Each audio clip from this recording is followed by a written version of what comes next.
groups, who would which one would fit closer into Judaism? Would it be the Muslims or Christians? Oh, this is not even a contest. So the Muslims, because they believe in one true God, they really worship one God and one God alone. And they have not allowed themselves to become defiled with the doctrine of the Trinity. Islam is by far the closest faith to Judaism. It's more than just worshiping one God.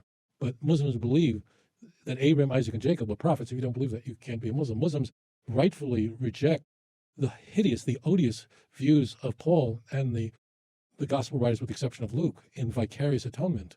The notion that a man could die for the sins of the wicked, that's the motherlode of bad ideas. Muslims correctly detest the teachings of Paul that Jesus could have died for anyone's sins. Muslims, as it turns out, do not believe that Jesus ever died, but rather ascended, and he was never crucified, although it just appeared that way.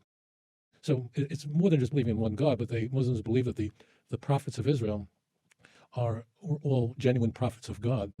Any kind of partnership, called in Arabic a shirk, is the most grotesque iteration of idolatry, meaning that you worship God, but in addition to God, there's a partnership with some other divine being. To them, that's the worst thing you can possibly do. And it's the exact same thing you would find in Judaism. You should have no other gods upon my face, Exodus chapter 20. I haven't been elected as the chief spokesman of Islam yet. I'm waiting for my postcard in the mail from Riyadh. But Islam regards Jesus as a prophet, not any kind of prophet. There is in Islam a high order of prophet called the Rasul. Jews don't feel, I'm not the spokesman for the Jewish people. I should be, but I'm not. But Jews are not really offended by Islam. On the contrary, we feel, that's really respectful. But they don't think that Jesus was divine or died for anybody's sins or could die or anyone could die. And rather, Muslims appeal to God's mercy and hope that they would be forgiven for their sins. So it's completely different than Christianity.